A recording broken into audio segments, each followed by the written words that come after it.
Hello and good morning everyone. I welcome you all at Duos News Analysis.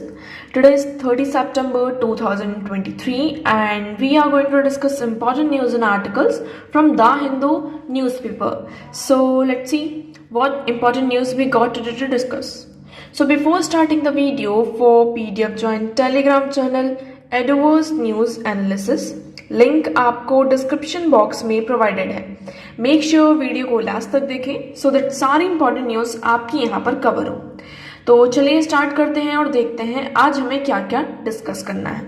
Now in front page हमारी जो first news है POCSO से related. POCSO क्या है आप सभी को यहाँ पर पता है कि protection of children from sexual offences. यहाँ पर जो बच्चे हैं उनको सेक्सुअल ऑफेंस से बचाने के लिए आपका कौन सा एक्ट आ जाता है? पॉक्सो एक्ट आ जाता है. ठीक है, ये कब आता है आप लोग यहाँ पे कमेंट सेक्शन में कमेंट करके बताएंगे कि पॉक्सो एक्ट इंडिया में कब आता है. ठीक है, पॉक्सो एक्ट की अगर हम बात करते हैं इसमें क्या होता है कि अगर किसी बच्चे के साथ बच्चा क्या है इसमें जो एज है वो कितनी रखी गई है? लेस देन 18, मतलब 18 साल से किसी भी बच्चे के साथ यहाँ पे कोई भी सेक्सुअल ऑफेंस आता है तो वो क्राइम किसके अंडर रजिस्टर होगा?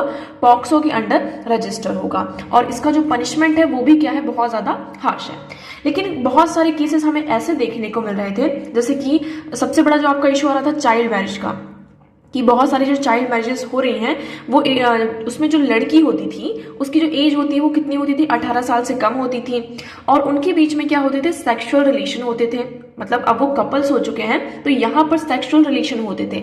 और जब मान लीजिए लड़की यहाँ पर प्रेग्नेंट हो गई और वो डॉक्टर के पास जाती है तो डॉक्टर को तो यहाँ पर पता चल जाता है कि एज कितनी है, और इवन डॉक्टर वहां पर पूछते भी हैं कि आपकी एज कितनी है. अब जब ऐसा कोई केस आता है तो डॉक्टर यहाँ पर क्या कर देते हैं? रिपोर्ट कर देते हैं. पुलिस में वो क्या कर देते हैं? रिपोर्ट कर देते हैं. तो यहाँ से पूरा यहाँ क्या होता है? आपका इशू स्टार्ट होता है. दूसरी चीज हम आप लोग ने देखा होगा, आप लोगों के जो हमारे पर्सनल लॉज होते हैं, बहुत सारे जो पर्सनल लॉज होते हैं वहां पर जो एज है मैरिज की, जो आपकी एज है वो क्या है? लेस देन 18 है, 18 से कम है. तो वहां पर भी ये इशू आ जाता है क्योंकि उनके जो पर्सनल लॉज होते हैं, आप बहुत सारे ट्राइबल्स लॉज देखेंगे, मुस्लिम पर्सनल लॉ देखेंगे, वहां पर ये होता है कि जब जो लड़की होती है और लड़का होते हैं पुबर्टी के स्टेज में आ जाते हैं तो उस कंडीशन के बाद उनकी क्या हो जाती है? यहाँ पर शादी का प्रोविजन है. तो अब देखिए इसमें ये कहा जा रहा था कि जो एज ऑफ कंसेंट है, कभी कभी हम ये देखते हैं कि बहुत सारे जो माइनर्स होते हैं वो रिलेशनशिप में आते हैं और वो कंसेंट के साथ यहाँ पर सेक्सुअल रिलेशन में इंटीमेसी को यहाँ पर कैरी करते हैं. तो यहाँ पर ये क्वेश्चन उठाया जा रहा था कि जो एज ऑफ कंसेंट है उसे हमें कम करना चाहिए. 18 से हमें क्या उसे 16 करना चाहिए, 15 करना चाहिए या 17 करना चाहिए.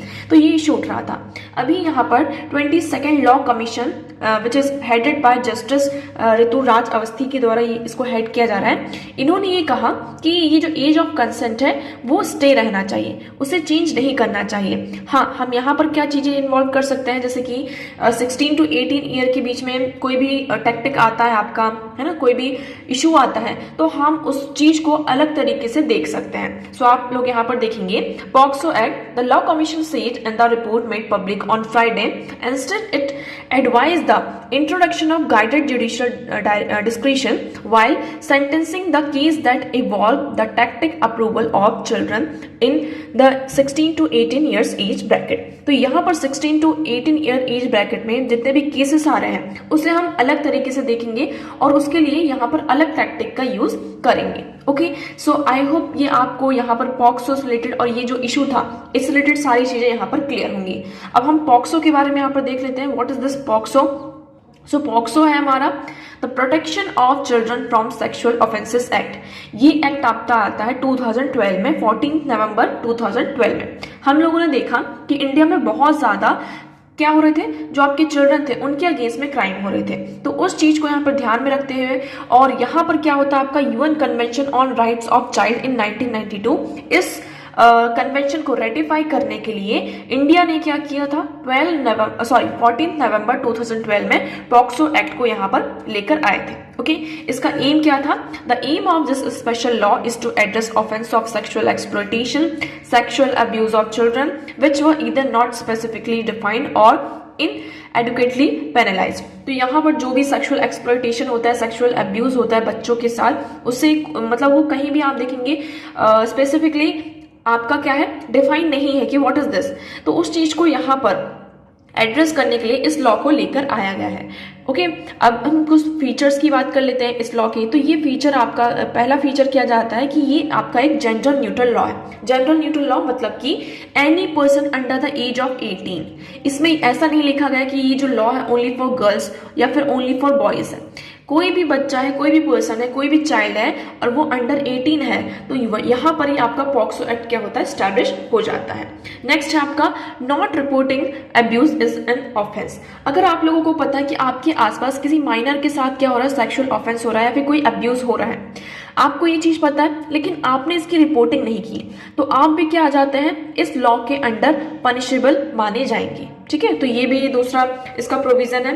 थर्ड इसमें no time limit for reporting abuse. इसमें कोई टाइम लिमिट नहीं है ना, कि मान लीजिए 10 साल पहले आपके साथ कोई क्राइम हुआ था, कोई सेक्सुअल, जब आप माइनर थे उस टाइम पर आपके साथ यहाँ पर क्राइम हुआ था, कोई अब्यूज हुआ था, असॉल्ट हुआ था, आप लोग को मान लीजिए उस चीज के बारे में अवेयरनेस नहीं थी। 10 साल बाद मान लीजिए आपको अवेयरनेस आती है तो आप क्या कर सकते हैं, उसकी रिपोर्टिंग यहाँ पर कर सकते हैं। तो इसमें कोई टाइम लिमिट नहीं है। Maintaining confidentiality of the victims identity. यहाँ भी जो विक्टिम होती है उसकी आइडेंटिटी को कॉन्फिडेंशियल रखा जाता है, पब्लिक नहीं रखा जाता है। तो ये कुछ फीचर्स थे जिसको हमने यहाँ पर देखा कि पॉक्सो एक्ट के अंदर आते हैं। अब इसमें कुछ इश्यूज भी आ रहे हैं। क्या सबसे बड़ा इशू क्या आ रहा है कि इस एक्ट का सही से इम्प्लीमेंटेशन नहीं हो पा रहा है। इम्प्लीमेंटेशन की अगर बात करते हैं, जैसे कि हमने अभी इसका पहला फीचर देखा, ये जेंडर न्यूट्रल लॉ है, लेकिन जब भी इस लॉ को यहाँ पे इम्प्लीमेंट करने की बात आती है तो मेनली ज्यादातर जो केसेस आते हैं तो पहली बात तो गर्ल्स चाइल्ड के आते हैं, गर्ल माइनर के आते हैं, और जब यहाँ पे बॉयज का कुछ केस आता है तो उसमें इसको कई बार इस लॉ को इम्प्लीमेंट नहीं किया जाता है। तो पहली चीज ये आ जाती है। दूसरी चीज इसमें क्या होता है, इसमें हमारा इनएफेक्टिव लो कन्विक्शन रेट है, जुडिशियल डिले हो जाता है, यहाँ पर जो चार्जेस होते हैं उसको फाइंड आउट करने में बहुत ज्यादा टाइम लग जाता है। ओके, अनफ्रेंडली टू चाइल्ड, हमारे पास यहाँ पे जो आपकी फोर्सेस हैं, है ना, जो हम बात करते हैं कि इसके अंदर जो फोर्सेस है उसमें हमें कमी देखने को मिलती है, क्योंकि जो पॉक्सो एक्ट आता है इसमें जो केसेस आते हैं बहुत ही ज्यादा सेंसिटिव होते हैं और उन्हें जो पुलिस पर्सनल्स होते हैं वो सेंसिटिव तरीके से हैंडल नहीं कर पाते हैं। तो एक जो वर्कफोर्स की जरूरत होती है इन केसेस को हैंडल करने के लिए, उसमें हमें कमी देखने को मिलती है। तो ये कुछ इश्यूज हैं related to child sexual abuse और दिस एक्ट। आई होप आपको ये एक्ट पूरा यहाँ पर क्लियर होगा। अब देखिए, इससे रिलेटेड हमारे 2 क्वेश्चन हैं। 2016 में पूछा गया था एक क्वेश्चन, और सेकंड क्वेश्चन ये आपके लिए है। यहाँ पर आप लोग मेक श्योर इन क्वेश्चंस को यहाँ पर अटेम्प्ट करें। Examine the main provisions of National Child Policy and throw a light on the status of its implementation. हमें क्या करना है, हमारी जो नेशनल चाइल्ड पॉलिसी है इसकी क्या क्या मेन प्रोविजंस हैं इसको यहाँ पर एग्जामिन करना है, और इसके इम्प्लीमेंटेशन में क्या क्या प्रॉब्लम्स आ रही हैं, क्या क्या स्टेटस है भी इसका इम्प्लीमेंटेशन में, वो आप लोगों को बताना है। नेक्स्ट है, what are the challenges faced in the implementation of the protection of children from sexual offences act in India since its inspection. जब से आपका पॉक्सो एक्ट आया है तब से पॉक्सो एक्ट ने क्या क्या चैलेंजेस फेस किए हैं उसके इम्प्लीमेंटेशन में, ये आप लोगों को यहाँ पर इस क्वेश्चन में बताना है। सो आप लोग इस क्वेश्चन को यहाँ पर अटेम्प्ट करेंगे और कमेंट सेक्शन में बताएंगे कि किन किन लोगों ने इस क्वेश्चन को यहाँ पर अटेम्प्ट किया है। ओके, नेक्स्ट मूव करते हैं। अब हम बढ़ते हैं नेक्स्ट क्वेश्चन की तरफ। तो आज का हमारा पहला क्वेश्चन है, which one of the following best define the term state. हम लोगों ने यहाँ पे स्टेट की डेफिनेशन पढ़ी है, सब लोगों ने यहाँ पर पॉलिटी में स्टेट की डेफिनेशन तो पढ़ी होगी। अब आपके पास यहाँ पर 4 स्टेटमेंट दी गई है, 4 ऑप्शन हैं, और उन ऑप्शंस को देखते हुए ये बताना है कि कौन सा यहाँ पर मतलब कौन सा टर्म बेस्ट डिफाइन करता है स्टेट को।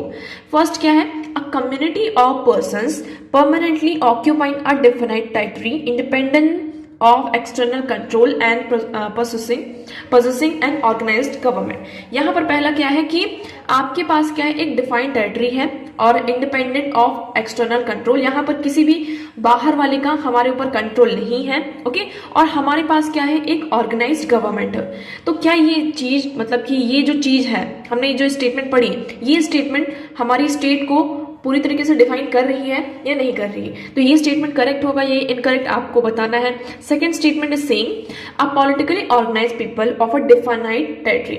यहाँ पर एक क्या है, पॉलिटिकली ऑर्गेनाइज्ड पीपल है। हम यहाँ पे देखिए, फर्स्ट वाले में कम्युनिटी ऑफ पर्सन था, यहाँ पर क्या आपका politically organise people of a different territory and possessing an authority to govern them. यहाँ पर कुछ लोग हैं वो क्या कर रहे हैं, एक टेरिटरी में रह रहे हैं और उनके पास अथॉरिटी है कि जितने भी लोग आसपास यहाँ पर रह रहे हैं वो उनको गवर्न कर रहे हैं। Maintain law and order, protect their natural rights, safeguard their means of sustenances. Okay, तो मतलब यहाँ पर क्या है कि वो उनके पास अथॉरिटी है, वो अथॉरिटी को पोजेस कर रहे हैं, लॉ एंड ऑर्डर को मेंटेन कर रहे हैं, लोगों की जो नेचुरल राइट्स हैं उनको नेचुरल राइट्स को प्रोटेक्ट कर रहे हैं, सेफ गार्ड यहाँ पर प्रोवाइड कर रहे हैं। थर्ड वन है a number of person who have been living in a different territory for a very long time with their own culture, tradition and government. तो ये सेकंड जो थर्ड वन है, थर्ड वन ये कह रहा है कि यहाँ पर नंबर ऑफ पीपल है, एक प्लेस है और यहाँ पे मान लो 10-12 लोगों का ग्रुप रह रहा है और वो अपने ट्रेडिशन, कस्टम जो भी है, कल्चर है, उसके हिसाब से बहुत सालों से यहाँ पर रह रहे हैं। तो क्या ये जो एरिया है वो स्टेट की कैटेगरी में आएगा? क्या ये स्टेट की डेफिनेशन के अंडर आएगा? Last one is a society permanently living in a different with a central authority and executive responsible to the central authority and an independent judiciary. तो यहाँ पर क्या कह रहा है कि एक सोसाइटी है वो परमानेंटली किसी एक पर्टिकुलर एरिया में रह रहे हैं, उनके पास सेंट्रल अथॉरिटी है, एग्जीक्यूटिव है जो रिस्पॉन्सिबल है फॉर द सेंट्रल अथॉरिटी, और आपके पास एक इंडिपेंडेंट जुडिशरी भी है। तो हमें यहाँ पर क्या डिफाइन करना है? स्टेट को डिफाइन करना है। तो आप लोग पहले एक बार वीडियो को पॉज करेंगे, देन इस क्वेश्चन का आंसर कॉमेंट सेक्शन में करेंगे। ओके, सेकंड क्वेश्चन क्या है हमारा? सेकंड क्वेश्चन है what was or were the outcomes of Lucknow session of Indian National Congress and Muslim League in 1916। ये आपका मॉडर्न हिस्ट्री का क्वेश्चन है। जैसे कि हमने कल ही कहा है कि हम डेली एक पॉलिटी का और एक मॉडर्न मतलब कि हिस्ट्री का, या मॉडर्न हिस्ट्री, एंशिएंट हिस्ट्री और मेडिवल हिस्ट्री, जो भी आपकी हिस्ट्री है, तीनों पोर्शन से हम यहाँ पर एक एक क्वेश्चन डेली डिस्कस करेंगे। इससे क्या होगा, हमारा एक एक टॉपिक क्लियर होता जाएगा, ठीक है, और हमारा रिवीजन होता जाएगा। तो हम अभी यहाँ पर किसकी बात कर रहे हैं? Lucknow session of Indian National Congress and Muslim league. इसकी क्या क्या आउटकम्स थे ये आप लोगों को बताना है।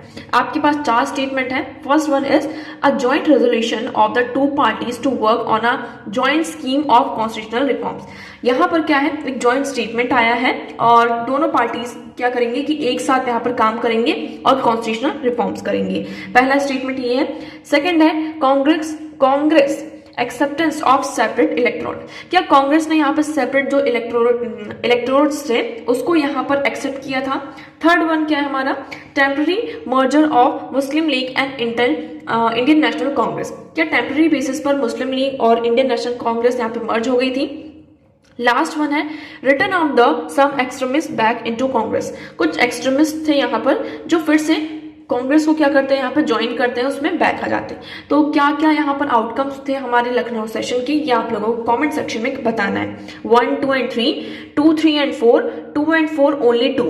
ओके, सो आप लोग कमेंट सेक्शन में इस क्वेश्चन को बताएंगे। देखिए ये क्वेश्चन यहाँ पर किसी भी एग्जाम के दौरान नहीं पूछा गया है, ये सेल्फ मेड क्वेश्चन है। ये वाला क्वेश्चन आपका यूपीएससी के द्वारा पूछा गया था। ये यूपीएससी का आपका प्रीवियस ईयर का क्वेश्चन है। तो आप लोग दोनों क्वेश्चन को यहाँ पर कमेंट सेक्शन में कमेंट करके बताएंगे इनके राइट आंसर। वीडियो के एंड में इन क्वेश्चंस के आंसर आप लोगों को दिए जाएंगे। सो नेक्स्ट अब मूव करते हैं हमारे नेक्स्ट आर्टिकल की तरफ। सो हमारा पहला आर्टिकल है push for more women this time in the police. अब देखिए हमारा जो रिजर्वेशन बिल है कहाँ का, पार्लियामेंट में 33% रिजर्वेशन की यहाँ पर जो बात की थी, ये बिल आपका पास हो चुका है। इवन आप नेक्स्ट पेज में एक आर्टिकल है, एक न्यूज है, जहां पर जो हमारे प्रेसिडेंट हैं उन्होंने भी इस बिल को एसेंट दे दिया है। अब ये बिल पूरा आपका क्या बन चुका है, एक्ट बन चुका है। ठीक है, हमने यहाँ पर किसके बारे में बात करी कि ज्यादा से ज्यादा वुमेन का क्या होना चाहिए, रिप्रेजेंटेशन होना चाहिए। लेकिन इस आर्टिकल में क्या डिस्कस किया गया है, हम रिप्रेजेंटेशन की बात कर रहे हैं, लेकिन इस आर्टिकल में डिस्कस किया गया कि पुलिस फोर्स में भी वुमेन का रिप्रेजेंटेशन अब यहाँ पर होना चाहिए। हम यहाँ पर एक अब डेटा है, इस डेटा को देखेंगे। According to National Crime Record Bureau data, about 10% of total crime defined under the Indian Penal Code was committed against women, and about 5.3% of the total arrest person in 2021 were women। आप इस data को देखिए और इस data को आप note down भी कर सकते हैं। वुमेन से रिलेटेड कोई आर्टिकल आता है कि representation of women in police personal forces, तो वहां पर आप इस डेटा को पूरी तरीके से कोट कर सकते हैं विदाउट एनी डिले। ओके, सो देखिए इसमें ये कहा जा रहा है आपका ये नेशनल क्राइम रिकॉर्ड ब्यूरो का डेटा है। इसमें ये कहा जा रहा है कि टोटल अगर हम बात करते हैं इंडियन पिनल कोड में जो भी विमेन के अगेंस्ट में क्राइम होते हैं उसमें से 10% जो क्राइम्स हैं वो यहाँ पर रिपोर्टिंग हुई है उनकी, मतलब कि 10% जो क्राइम्स हैं विमेन के यहाँ के आ रहे हैं। और इन 2021 यहाँ पर 5.3% जो मतलब कि मान लीजिए आपके टोटल 100% क्राइम हुआ है और उस 100% क्राइम में से 5.3% जो क्राइम है वो विमेन ने यहाँ पर किए हैं और विमेन्स को यहाँ पर अरेस्ट किया गया है। ये चीज हुई। अब देखिए, लेकिन इन चीजों को विमेन को इस चीज को हैंडल करने के लिए, इन केस को हैंडल करने के लिए हमारे पास इतना पुलिस फोर्स नहीं है, विमेन पुलिस फोर्स जो इनको क्या करे, हैंडल करे, टैकल करे। जैसे कि हम बात कर रहे थे अभी पॉक्सो की, पॉक्सो में भी क्या इशू आ रहा था, देखिए the protection of children from sexual offence act has further enlarge the scope of women recruitment in the police force. तो यहाँ पर जैसे कि आपका हम बात करते हैं किसकी, पॉक्सो एक्ट की, आपका ये पॉक्सो एक्ट हुआ। दूसरा आपका पोश एक्ट होता है ना, जो आपका हम किसकी बात करते हैं यहाँ पर, जो आपका वर्किंग प्लेस होता है वहां पर जो सेक्सुअल हैरेसमेंट होता है ना वर्किंग प्लेस, उसके लिए आपका पोश एक्ट होता है। उसमें भी आपको पुलिस पर्सनल जो विमेन पुलिस पर्सनल्स हैं उसकी रिक्वायरमेंट होती है। और जो भी आपकी डे टू डे ड्यूटीज होती है लॉ एंड ऑर्डर को मेंटेन करने के लिए, उसमें भी विमेन पर्सनल फोर्सेस का यहाँ पर बहुत ही ज्यादा क्या होती है, नीड होती है ना। बट जितनी हमें नीड है उस हिसाब से यहाँ पर उतनी हमारे पास विमेन पर्सनल फोर्सेस नहीं है। इस आर्टिकल में पूरा यही डिस्कस किया गया है। ओके, तो पूरा पहले बात तो यहाँ पर पूरा ये डेटा बताया गया है कि जो विमेन का अगर रिप्रेजेंटेशन देखें आप पार्लियामेंट में, सो 1952 में इट वॉज 4.9% और ये अब करंट अगर हम मेंबर ऑफ विमेन रिप्रेजेंटेशन देखते हैं सो इट इज 14.4%। ना धीरे धीरे हम इलेक्शन, अब जो भी ये आपका एक्ट पास हुआ है ना, एक्ट बन चुका है, ये कब से इंप्लीमेंट होगा, आपका 2029 से इंप्लीमेंट होगा। उसके बाद हम ये कहा जा रहा है कि हमें क्या करना चाहिए, इस तरीके का जो रिजर्वेशन है वो पुलिस पर्सनल फोर्सेस में भी, आपकी जो पुलिस है उसमें भी क्या करना चाहिए, अवेलेबल करवाना चाहिए। अगर हम पुलिस की बात करते हैं सो ये जो पुलिस वाला टॉपिक है ना, सब्जेक्ट है, वो स्टेट लिस्ट में आता है। किसमें आता है, स्टेट लिस्ट में आता है। तो हर एक स्टेट का यहाँ पे डेटा प्रोवाइड किया गया है कि हर एक स्टेट में जो पुलिस पर्सनल फोर्सेस का रिजर्वेशन है और जो आपका मतलब आप देखेंगे उनका नंबर है वो अलग अलग देखने को मिलता है। आप यहाँ पर देखेंगे सबसे ज्यादा आपको पुलिस पर्सनल फोर्सेस कहाँ देखने को मिलती है, चंडीगढ़ में, it is about 22%। Okay, maximum percentage है आपका ये। उसके बाद जम्मू एंड कश्मीर है ओनली 3.3%। हिमाचल प्रदेश में यहाँ पे कोई नोटिफिकेशन ही नहीं है वुमेन रिजर्वेशन से लेकर। अभी भी यहाँ पर 20% जो वैकेंसीज है वो अनफिल्ड है, खाली है आपकी। हम यहाँ पर देखेंगे कि through the MHA repeatedly ask state to increase the representation of women in the police force to 33% and the actual ability remains low. यहाँ पर अभी भी हम डिमांड कर रहे हैं कि पुलिस पर्सनल फोर्स में भी 33% उन्हें रिजर्वेशन प्रोवाइड किया जाए, बट स्टिल ये डिमांड अभी भी अनमेट है। जो उनकी अवेलेबिलिटी है वो अभी भी क्या है, कम है। ठीक है, तो देखिए इसमें सेंटर ज्यादा भी पुश नहीं कर सकता क्योंकि जो पुलिस है ये कौन सा सब्जेक्ट है, आपका स्टेट सब्जेक्ट है, आपके 7th schedule of the constitution में आता है। तो हमें यहाँ पर ये कहा जा रहा है कि पुलिस रिफॉर्म करने की जरूरत है, जहां पर हमें पुलिस फोर्स में विमेन का जो रिप्रेजेंटेशन है उसको इंक्रीज करना होगा। उसके लिए जो वेरियस स्टेट्स हैं वो बिल ला सकती हैं, यहाँ पर कुछ एक्ट ला सकती हैं, लॉ लेकर आ सकती हैं, जिससे कि हम क्या करेंगे कि उनका जो रिप्रेजेंटेशन है पुलिस फोर्स में उसको इंक्रीज करेंगे। Okay, so police requirement board was another such reform. यहाँ पर हम पुलिस रिक्वायरमेंट बोर्ड को रिफॉर्म की बात कर रहे हैं। Many states were not enthusiastic about implementing this. यहाँ पर बहुत सारे जो स्टेट्स हैं वो एंथुसियास्टिक मतलब कि उनमें एंथुसियाज्म नहीं है कि वो क्या करें, इस चीज को इम्प्लीमेंट करें, है ना। सो लास्ट वन हम ये कह रहे हैं कि the uniform police act, last इसमें ये कहा जा रहा है कि क्या हमें एक यूनिफॉर्म पुलिस एक्ट लेकर आना चाहिए। यूनिफॉर्म पुलिस एक्ट का मतलब हो जाएगा कि हर स्टेट में, मतलब कि मान लीजिए हम एक बिल लेकर आ गए कि 33% क्या होना चाहिए, रिजर्वेशन होना चाहिए, ये सेंटर लेकर आए। अब ये जो लॉ है वो जितने भी आपके स्टेट्स हैं सब में क्या होगा, इम्प्लीमेंट होगा।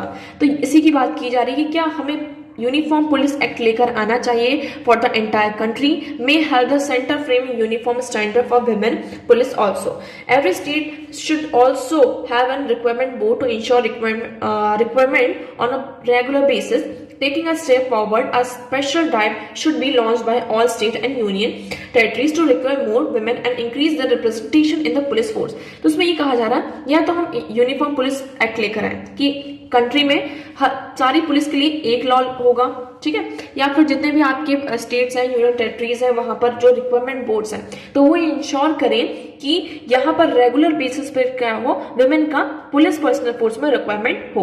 ओके, सो ये आर्टिकल था। आई होप आपको ये आर्टिकल यहाँ पर पूरा क्लियर होगा। नेक्स्ट है आपका एक्सटेंडेड एक्सक्लूजन।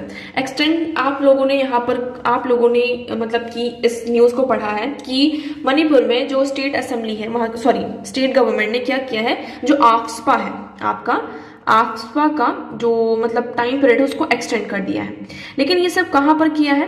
देखिए, अगर हम मणिपुर की बात करते हैं, ये कैसा रीजन है, ये एक हिली पहाड़ी इलाका है इस तरीके से। तो ये जो आफ्सपा का आपका हम बात कर रहे हैं किसकी, ये कि इसको यहाँ पे एक्सटेंड किया गया है, तो जो हिली एरियाज है वहां पर इसका जो मतलब कि पुलिस आफ्सपा है उसको एक्सटेंड किया है, वैली एरिया में नहीं किया गया है। तो यहाँ पर जो वैली एरिया में रहने वाले लोग हैं उन्होंने इस पर क्वेश्चन उठाया है, ठीक है, मतलब जो हिली एरिया में रहने वाले लोग हैं और वैली एरिया में रहने वाले लोग हैं, तो उसको यहाँ पर क्वेश्चन उठाया गया। So hill areas in Manipur will continue to be under the arm force special powers act for the 6 months from October. तो अक्टूबर से यहाँ पर आर्म फोर्सेस के कंट्रोल में आएगा कौन सा, आपका ये हिल एरिया। विली एरिया वालों को इनसे एग्जाम करके रखा है। तो इस क्वेश्चन में ये मतलब कि इस आर्टिकल में यही यहाँ पर डिस्कस किया गया है कि ऐसा क्यों किया गया है। मतलब कि अगर हम देखें कि इम्फाल वैली जो आपका ये बैरियर आ रहा है, वहां पर वो जो एरिया है उसके कंट्रोल में नहीं आ रहा है, वैली रीजन इसके कंट्रोल में नहीं आ रहा है, तो क्या सिर्फ हिली एरियाज में डिस्टर्बेंस है, वैली एरिया में कोई डिस्टर्बेंस नहीं है? तो ये सारी चीजें आ रही है। और इवन जो आर्म फोर्सेस है उन्होंने ये कहा था कि हमें यहाँ पर जो ये हमारा एक्सटेंशन है, कंट्रोल है एरिया का, वो सारे एरियाज में होना चाहिए। वैली एरिया के साथ साथ कहाँ होना चाहिए, हिली एरियाज में भी होना चाहिए। तभी क्या होगी, आपकी सिचुएशन यहाँ पर कंट्रोल में आएगी। अब देखिए, जो मणिपुर का इशू है ये कैसे यहाँ पर रिजॉल्व होगा, इसके लिए हम 2-3 चीजें आपकी हो सकती है। पहले यहाँ पर हमें एक स्ट्रॉन्ग कंजर्वेशन स्टैब्लिश करना होगा बिटवीन द ट्राइब्स। ये जो मीती और कुकी ट्राइब्स के बीच में कंफ्लिक्ट आ रहा है, तो उन्हें बैठकर हम जब तक बातचीत नहीं करेंगे तब तक ये रिजॉल्व मतलब ये जो इशू है रिजॉल्व नहीं होगा। पहली चीज तो ये। दूसरी चीज, यहाँ पर हमें क्या है, जैसे कि आप स्टेट की मणिपुर की जो स्टेट असेंबली है वहां पर कुछ ट्राइब्स का क्या है, रिप्रेजेंटेशन ज्यादा है, कुछ ट्राइब्स का रिप्रेजेंटेशन कम है ना। तो वो लोग जिन ट्राइब्स का रिप्रेजेंटेशन यहाँ पे ज्यादा है वो उस बेसिस पर यहाँ पर क्या करते हैं, अपना काम कर रहे हैं और चीजों को इंप्लीमेंट कर रहे हैं। तो इस चीज को भी हमें एड्रेस करने की जरूरत है। ओके, तो देखिए अभी इतना ही है, आगे फर्दर जो भी होता है इसके बारे में हम डिस्कस करेंगे। नेक्स्ट आर्टिकल है ट्रबल्ड वाटर्स। ट्रबल्ड वाटर्स क्या है, ये आपका जो आर्टिकल है किसके लिए है, ये चाइना और फिलीपींस के। तो 3-4 दिन पहले ही एक हमने न्यूज पढ़ी थी साउथ चाइना सी के बारे में कि फिलीपींस ने क्या किए हैं, चाइना ने वहां पर जो आपका साउथ चाइना सी है, जो बैरियर्स लगाए थे चाइना ने, उसको फिलीपींस ने कट कर दिए। अब हम इसका मैप देखते हैं, आपको बहुत अच्छे से क्लियर होगा। ओके, ये पूरा एरिया आप देखेंगे, ये चाइना है हमारा, ओके, ये चाइना हुआ और ये इंडिया है। आप इस तरफ आएंगे ईस्ट की तरफ, ये वियतनाम है, मलेशिया, ब्रुनेई, फिलीपीन, और ये है आपका साउथ चाइना सी। और ये जो लाइट पिंक कलर से आपको ये एरिया दिख रहा है, ये एरिया पूरा किसके द्वारा क्लेम किया जाता है, चाइना के द्वारा क्लेम किया जाता है। अब इसी रीजन में हमें देखने को मिलता है एक आइलैंड नेशन आ जाता है कि कौन सा, आपका स्कार्बरो आइलैंड, स्कार्बरो मतलब कि एक आइलैंड है। अब एक्चुअली हुआ है कि इस तरीके के चाइना ने क्या करके रखे थे, अभी तक हमने बॉर्डर देखे थे किसके साथ, लैंड बॉर्डर, कि ये जो लैंड बॉर्डर इस तरीके से होते हैं, लेकिन पानी में भी चाइना ने क्या करके रखा है, बॉर्डर बना के रखा है। यहाँ पर लैंड बॉर्डर डिस्प्यूट तो सेटल नहीं हो रहे हैं, बट चाइना ने क्या करके रखा है, वो पानी में भी यहाँ पर क्या करके रखा है, बॉर्डर बना कर रखा है कि इतना एरिया हमारा है, यहाँ पर जो भी रिसोर्सेस है वो किसके हैं, चाइना के हैं। तो यहाँ पर रहने वाले जितने भी आपके रीजन है, वियतनाम, मलेशिया, ब्रुनेई, फिलीपींस, इनको तो इशू होगा ही। अभी कंसर्न्स रेज कर रहे हैं क्योंकि वाटर बॉडी है, ये एक नेचुरल रिसोर्स है, यहाँ पर आप इस तरीके से क्लेम नहीं कर सकते। इस रीजन में आप चाइना है तो फिलीपींस भी इसी रीजन में आ रहा है, तो यहाँ पर जो भी रिसोर्सेस है उस पर दोनों का इक्वली राइट है।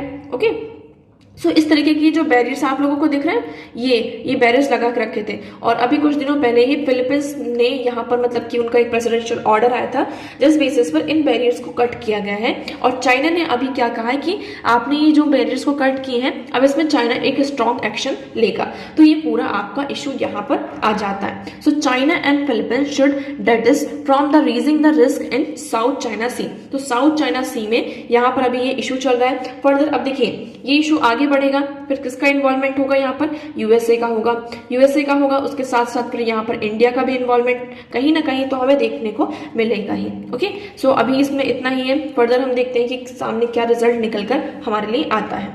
नेक्स्ट आर्टिकल की अगर हम बात करते हैं, so next article is global dispute settlement India and appellate review. अब देखिए हम WTO में रिफॉर्म करने की बात कर रहे हैं। WTO में आप सभी को पता होगा एक बॉडी थी जो कि डिस्प्यूट सेटल करती थी। WTO's डिस्प्यूट सेटलमेंट सिस्टम था। ये 3 टायर पैनल कम अपैलेट बॉडी स्ट्रक्चर था जो कि डिसफंक्शनल है सिंस 2019। 2019 से ये जो आपकी डिस्प्यूट सेटलमेंट सिस्टम है WTO का, वो डिसफंक्शनल है, वो काम नहीं कर रहा। क्यों काम नहीं कर रहा? क्योंकि यूएसए ने मतलब कि यूनाइटेड स्टेट्स ने यहाँ पर जो अपैरेट बॉडी के मेंबर्स हैं उनके अपॉइंटमेंट को क्या करके रखा है, ब्लॉक करके रखा है। उनकी जो अपॉइंटमेंट प्रोसेस होती है उसको ब्लॉक करके रखा है। तो इसी के चलते ये पूरा आर्टिकल है। वैसे ये आर्टिकल इतना ज्यादा इंपॉर्टेंट नहीं है आप लोगों के लिए, सिर्फ आप लोगों को अभी इतना ही याद रखना है कि WTO का डिस्प्यूट सेटलमेंट सिस्टम था, ठीक है। ये एक अपैलेट स्ट्रक्चर है जो कि डिसफंक्शनल है सिंस 2019। अब इसमें ये कहा जा रहा है कि ये जो बॉडी है डिस्प्यूट सेटलमेंट बॉडी, इसे फंक्शन में लेकर आना होगा, क्योंकि अभी भी हमारे बहुत सारे जो केसेस है अगर हम देखते हैं, ये जो बॉडी है बहुत ही अच्छा स्कोप था इस अपैलेट का। यहाँ पर 493 रूलिंग्स हो चुकी हैं जब 1995 से, जब से ये स्टैब्लिश हुआ है तब से अब तक 493 रूलिंग्स कर चुके हैं। अगर हम दूसरे कंटेक्स्ट में देखते हैं कि मान लीजिए ये जो इशू, अब हम इसको किसी दूसरे स्फीयर में लेकर जा सकते हैं, like international court of justice. तो वहां पर अब तक सिर्फ इंटरनेशनल कोर्ट ऑफ जस्टिस 1947 में स्टैब्लिश हुआ था। अब तक यहाँ पर टोटल 190 केसेस ही आए हैं। तो हमें मतलब कि एक कॉन्फिडेंस दिख रहा है किसमें, इस बॉडी में कॉन्फिडेंस दिख रहा है, क्योंकि इसीलिए सारे जो केसेस हो रहे हैं वो कहाँ जा रहे हैं, इस बॉडी में जा रहे थे। लेकिन अभी यहाँ पर क्या ये डिसफंक्शनल है, बिकॉज यहाँ पर यूएसए ने इन अपैलेट बॉडी के मेंबर्स का जो अपॉइंटमेंट प्रोसेस है उसको ब्लॉक करके रखा। अब इसे ये कहा जा रहा है कि इसे फिर से हमें जो ब्लॉकेड है उसको यूएसए को हटाना चाहिए और यहाँ पर इसकी जो सर्विसेज है इसको फिर से हमें रिन्यू करना चाहिए, जिससे कि हम क्या कर सकें, जो भी आपके इश्यूज है उसको एड्रेस किया जा सके। ओके, सो इंडिया के इसमें स्टैंड ये है कि India presumably supports the idea of appellate review in ISDS because article 29 of the Indian model BIT talks of it. तो यहाँ पर इंडिया भी यही प्रिज्यूम करता है कि जो अपैलेट रिव्यू है इसको फिर से हमें प्रिज्यूम करना चाहिए, है ना, इसको रिव्यू करना चाहिए।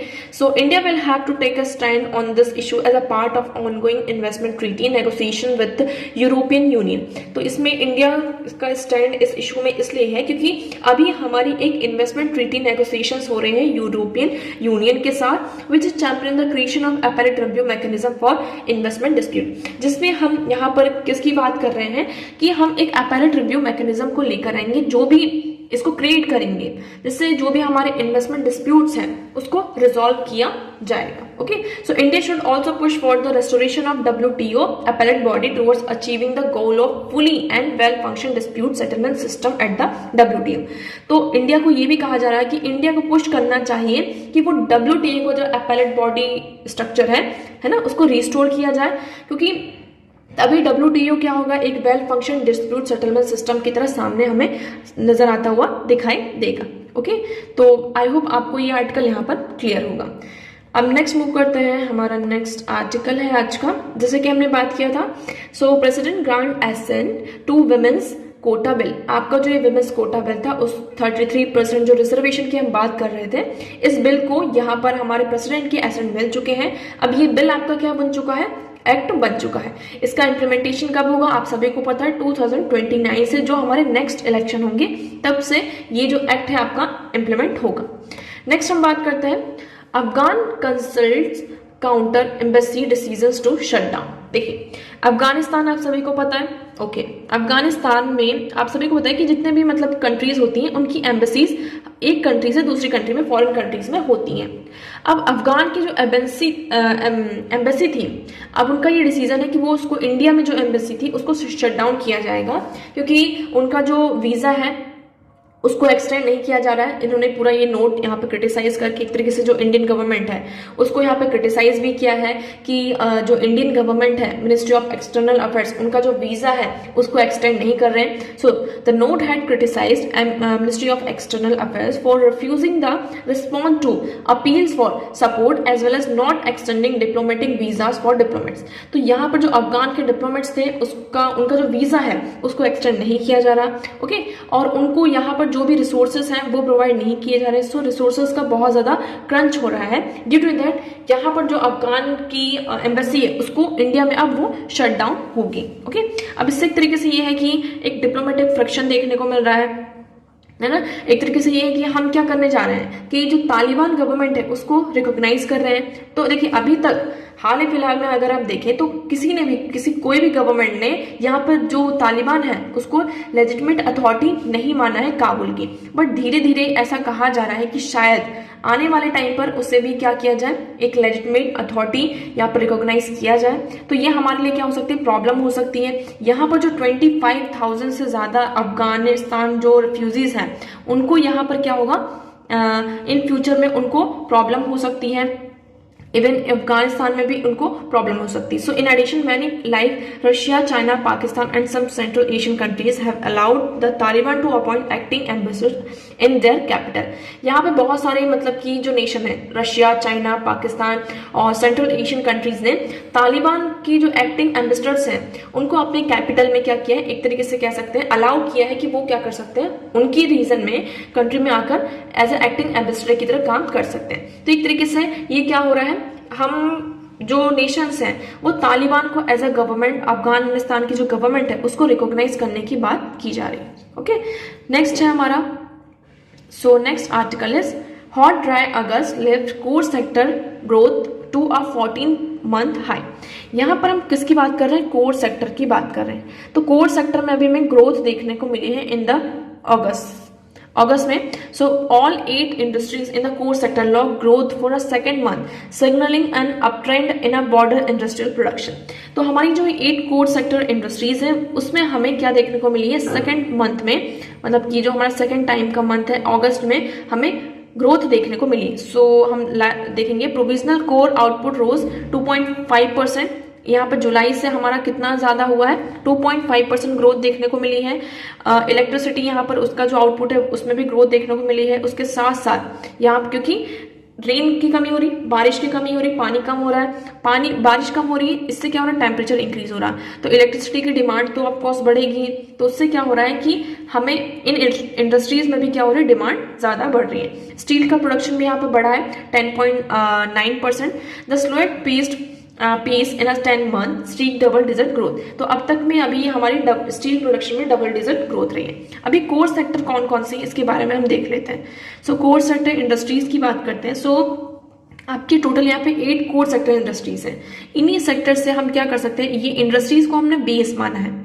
अगर इनमें ग्रोथ होती है तो इसके साथ जो लिंक अदर इंडस्ट्रीज है उनमें भी क्या होता है, आपका ग्रोथ होता है, ओके।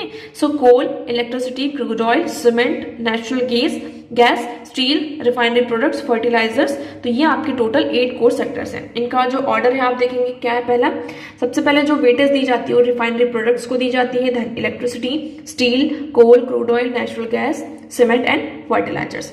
अब ये जो इंपॉर्टेंट सेक्टर्स हैं ये 40.27% of the weight of the item included in the index of industrial production. हमारा जो आईपी है उसमें 40.27 जो परसेंट है वो कौन कंक्लूड करता है, कॉन्स्टिट्यूट करता है, आपकी ये 8 कोर सेक्टर इंडस्ट्रीज इंक्लूड करती है।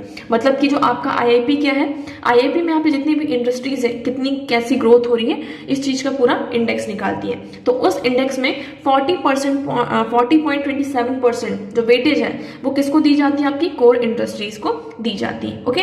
सो I hope this one is clear to you. इसलिए इन इंडस्ट्रीज को हम बैकबोन ऑफ द इकोनॉमी कहा जाता है, ओके। सो आई होप आपको ये आर्टिकल यहाँ पे क्लियर होगा।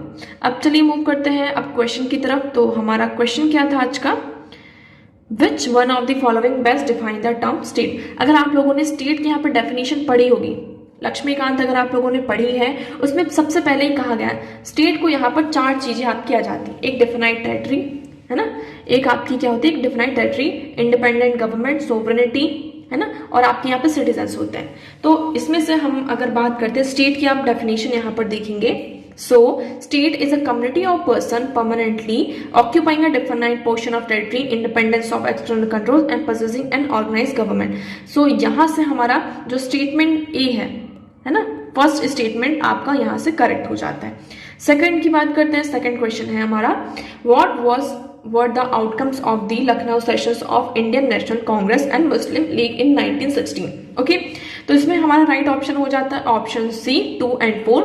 कांग्रेस ने यहाँ पे एक्सेप्ट किया था सेपरेट इलेक्टोरल के लिए, और जो एक्सट्रीमिस्ट थे वो कांग्रेस को उन्होंने क्या किया था, फिर से ज्वाइन बैक किया था। ओके, सो आप यहाँ पर देख सकते हैं the annual session of Congress party as well as Muslim League were held in Lucknow in 1960s। 1916 में आपका कांग्रेस पार्टी और मुस्लिम लीग का क्या होता है, लखनऊ सेशन होता है। इसको हम लखनऊ पैक्ट के नाम से भी जानते हैं। इसमें क्या क्या चीजें होती हैं, the Congress accepted the provision of separate electorate for Muslim. यहाँ पर कांग्रेस क्या करती है, मुस्लिम्स के लिए और जो सेपरेट इलेक्टोरल्स होते हैं उसको यहाँ पर एक्सेप्ट करती है। For provincial legislative assembly seats for Muslim were reserve, यहाँ पर मुस्लिम्स के लिए सीट्स को रिजर्व भी किया गया था। If 3/4 of the member of any community in legislative assembly object on any resolution on the ground that it is against their interest it would not be passed. तो यहाँ पर ये कहा था कि 3/4 of the member of the ये object किया था कि अगर कोई भी चीजें उनके इंटरेस्ट में नहीं आ रही हैं, रेजोल्यूशन का कोई भी चीज, तो उसको पास नहीं किया जाएगा, है ना। फाइनेंशियल मैटर्स में यहाँ पे ऑटोनॉमी प्रोवाइड की गई थी। तो ये आपका कुछ इस लखनऊ सेशन से जो ये निकल कर आता है, तो उसमें आपका 2 और 4 ऑप्शन सी क्या हो जाता है, करेक्ट हो जाता है। ओके, सो आई होप आपको यहाँ पर ये जितने भी क्वेश्चन थे आपको क्लियर होंगे। सो आज के लिए इतना ही। मैं उम्मीद करती हूँ आपको सारी चीजें यहाँ पर क्लियर होंगी। अगर आपको कोई डाउट है तो आप कमेंट सेक्शन में पूछ सकते हैं। ओके, वीडियो कैसा लगा कमेंट सेक्शन में एक बार जरूर बताइएगा, एंड वीडियो को प्लीज लाइक करना, चैनल को सब्सक्राइब एंड शेयर करना ना भूलें। So that's for all today. Thank you so much for discussion.